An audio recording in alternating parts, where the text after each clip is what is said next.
Invierno. Tras años de convivencia puede suceder que veamos símbolos por todas partes, rastros de la persona con la que compartimos nuestros espacios desde hace tanto tiempo. En mi caso me encuentro a Nora en todos los rincones de casa, sin buscarla, como si su alma se hubiera posado como un fino polvo sobre los objetos. La señora A, por su parte, se topaba constantemente durante también su último año con el tenue holograma de Renato. Cada vez que se detenía a mirar por la ventana la empinadísima cuesta que bajaba del patio del edificio a la calle, se acordaba del día en que, saltándose la prohibición de su marido, había robado las llaves del platillo de entrada y había sacado el coche del garaje. Él no quería que su mujer condujera, pero se había puesto enfermo y había que llevarlo al hospital 3 veces por semana para la diálisis. ¿Quién iba a hacerlo sino ella? Rocé el lado derecho contra una esquina, me contó, pero luego volví a casa y le dije: «Venga, prepárate». Mencionaba a menudo esa pequeña heroicidad. La consideraba un paso importante que marcaba a un tiempo el inicio del ocaso de Renato y el amanecer de su emancipación. La suya, hasta aquel momento, había sido una unión ordenada, mucho más ordenada que la mía con Nora, ya que nosotros intercambiábamos continuamente los papeles de marido y mujer. Lo hacíamos hasta el punto de no llegar a distinguir qué competía a uno y qué al otro. Renato conducía, la señora A no. La señora A quitaba el polvo de los estantes, Renato no. Cada tarea estaba adjudicada a uno solo desde el principio. El matrimonio vivido al margen de los roles preestablecidos le resultaba extraño, y es posible que eso contribuyera a la seguridad que nos transmitía su presencia, porque gracias a ella experimentábamos una nostalgia un poco ruin de un modelo de familia venido a menos, simplificado. Un modelo según el cual no había que serlo todo al mismo tiempo: hombre, mujer, lógico, sentimental, sumiso y severo, romántico y chabacano. Un modelo distinto del que en nuestros días nos confiere una responsabilidad tan amplia e indiferenciada que al final siempre nos impide llegar a todo. En líneas generales, la señora A se mostraba indulgente ante nuestra confusa promiscuidad organizativa. La perdonaba como un defecto moderno, pero por instinto estaba en contra. No toleraba verme trajinar con la colada, ni concebía que Nora pudiera empuñar el taladro o hacer un agujero en la pared. Operación que se le da mucho mejor que a mí. En esas ocasiones, encontraba la forma de apartarnos a los dos y seguir el trabajo en nuestro lugar. Ella sí que podía ocuparse de todo desde que la viudedad la había convertido en una criatura perfectamente andrógina. Su desaparición fue también, en cierto sentido, una oportunidad de salvación. Si nos hubiéramos fiado demasiado tiempo de su mirada, tal vez habríamos acabado atrapándonos en las encarnaciones del marido audaz y la mujer subordinada, en una repetición del matrimonio tal como se concebía hace 50 años. Era una mujer convencional, rebosante de doctrina y machista hasta la fatalidad, pero no era consciente de ello. Es curioso hasta qué punto la forma que tenía de dirigirse a mí, ligeramente más obsequiosa que la que reservaba a Nora, me confirmaba como señor de la casa. Parecía que no tenía elección, que debía atribuir más créditos a mis opiniones, prestar más atención a mis exigencias, dar más importancia a mi carácter que al de mi mujer, por mucho que todo su afecto fuera para Nora. Un verano convencí a Nora para que empezara antes las vacaciones con su madre y Emanuel. Durante aquel pequeño periodo de soltería, la señora A se ocupó de mí con más diligencia que nunca.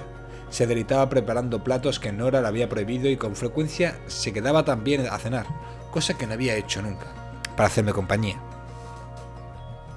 Por la mañana se presentaba antes de su hora habitual, provista de la cosecha diaria del huerto, y cuando yo me levantaba ya había puesto la mesa del desayuno y había dejado al lado de mi mochila un paquete con el almuerzo, para que me lo comiera luego en la universidad en lugar de los bocadillos de la cafetería, que, según decía, solo servían para hacerme engordar.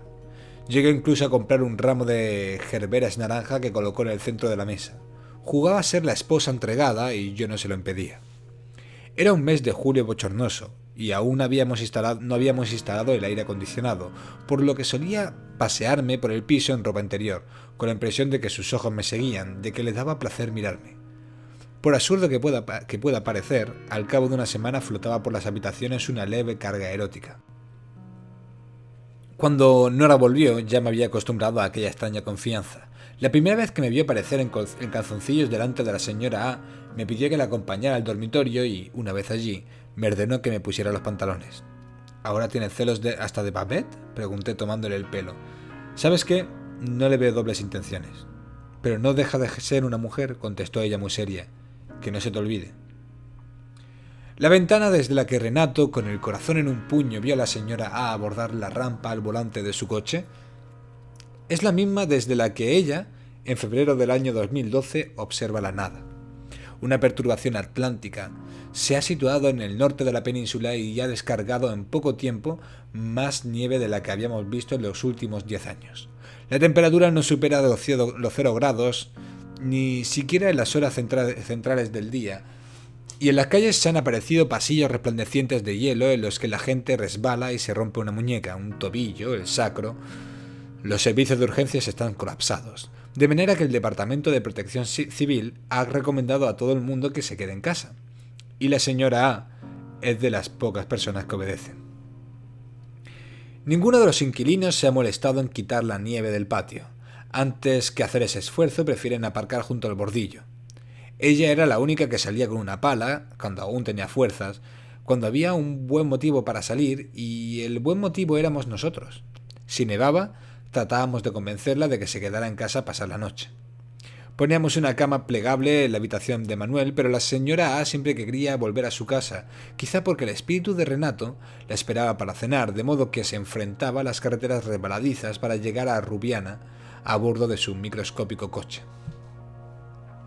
Ella viene aunque haya una tempestad, comentaba Nora, sorprendida una y otra vez por tanta entrega, mientras que mi madre, si hay un poco de niebla, ya no conduce. De pequeña no me llevaba nunca al dentista por la niebla, pero ahora... Por eso ahora tengo los dientes hechos polvo. ¡Qué cabrona!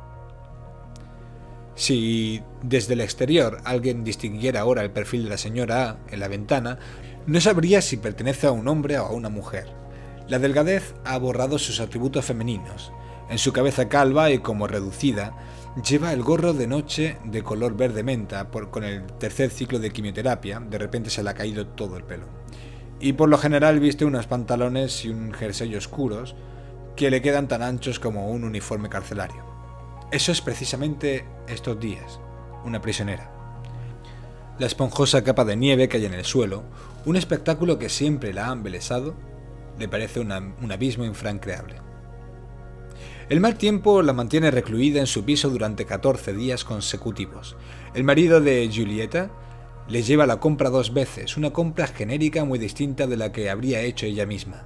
Quienes nos cuidan casi nunca tienen la lucidez de hacerlo como nos gustaría, pero hay que conformarse. Eso ya es mucho.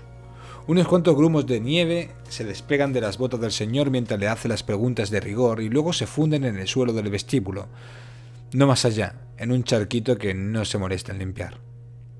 Las visitas se limitan a eso. Es difícil entrar en su refugio.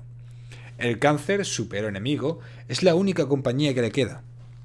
Por otra parte, ya no le importa nada más que el calendario clínico que marca los días, las semanas, los meses.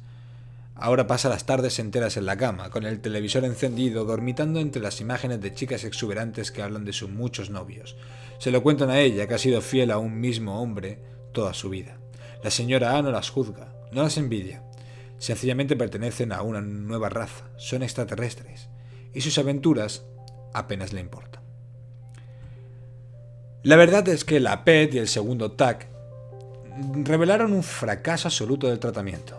La masa tumoral había aumentado 3 milímetros de diámetro, como si el veneno se hubiese repartido por todas las partes por donde era necesario.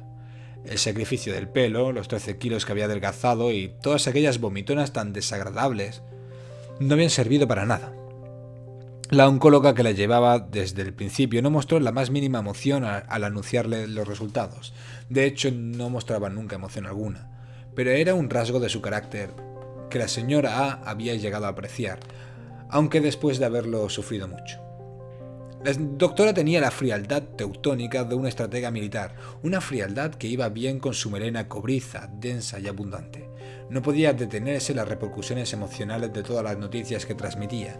De otro modo, su estado de ánimo, con 30 pacientes en vilo entre la supervivencia y la muerte, habría sido una montaña rusa constante.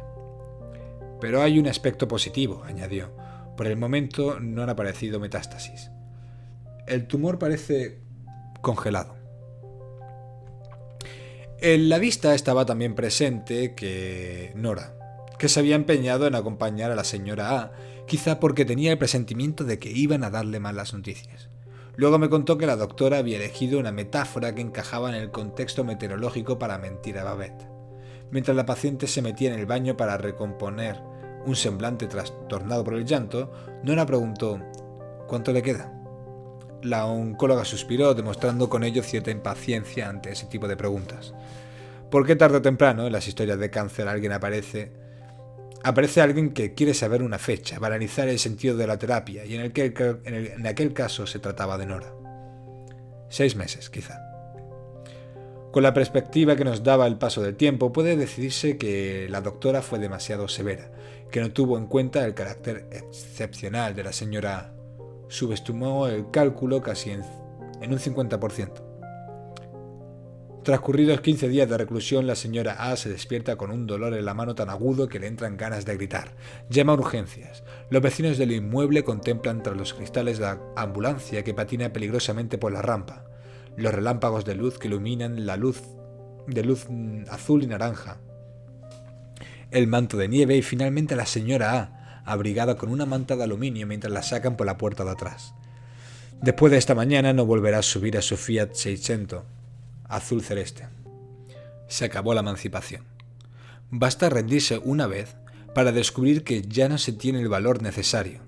Y ahora la sola idea de conducir un vehículo, aunque sea un triciclo, de controlar al mismo tiempo el volante, los pedales y las marchas mientras mira los retrovisores y tiene que presente los muchísimos vehículos que le adelantan o que se le echan encima desde el carril contrario, la aterra. Como si el conjunto de todas esas acciones, que hasta un momento antes constituían una unidad, se hubiera desintegrado. El coche no se mueve durante el resto del invierno y la batería se descarga minuto a minuto hasta que una prima, no sé cuál, va a recogerlo para llevárselo a su sobrino y quizá para venderlo. La señora A rellena los formularios para los viajes de ida y vuelta al hospital en ambulancia. En la respuesta inmediata y positiva que recibe, puede leer invalidez permanente y el adjetivo grave, 2 términos de los que se quejará largo y tendido, incluso conmigo. Allí donde los hechos aún no habían podido llegar, sí lo hicieron las palabras, golpeándola con mucha más dureza. Debió de ser más o menos por ese periodo cuando le hablé de la señora A mi terapeuta. Mientras me escuchaba, sacudía con impaciencia la pierna derecha y fumaba más de lo habitual. Durante una sesión dijo una frase que en aquel momento se me antojó gratuita y desdeñosa. Las historias de cáncer son todas iguales. Hablamos de si era o no razonable pensar que las circunstancias de la muerte de una persona reflejan en parte lo que ha sido esa persona en vida. Yo me preguntaba si la señora A se merecía lo que estaba pasándole, o por lo menos si había contribuido con su actitud a que le sucediera algo así, porque a eso, sobre todo a eso, no parecía resignarse. No aceptaba aquel castigo que le parecía tan injusto. Mi abuelo fue un hombre mezquino. No quería a nadie ya mucho antes de sufrir demencia. Tan colérico que suscitó en mí una profunda animadversión hacia los ancianos y hacia la vejez en general, un rechazo inconfesable que duró más o menos hasta que la señora A, con su obstinada abnegación, consiguió subvertirlo. Y en su caso sí, caerse de la escalera apoyada en el cerezo y agonizar por los suelos durante toda la noche sin que nadie lo viera, mientras la lluvia lo empapaba, había sido un fin congruente. Pero, ¿qué culpa debía expiar la señora A? Y si tenía sentido buscar una correlación entre las dinámicas de la muerte y las faltas de la vida, ¿qué fin podría esperarme a mí? Mi terapeuta, que por lo general se deja llevar con entusiasmo por las correspondencias, me interrumpió fríamente. No hay demasiada diferencia entre una muerte y otra, casi todos acabamos asfixiándonos, afirmó. Luego, como para recuperar fuerzas, se recolocó en su butaca, algo pequeña para alguien tan corpulento. Y ahora vamos a dejar a un lado a la asistenta. En lugar de eso vamos a hablar de su mujer. ¿De Nora? ¿Por qué?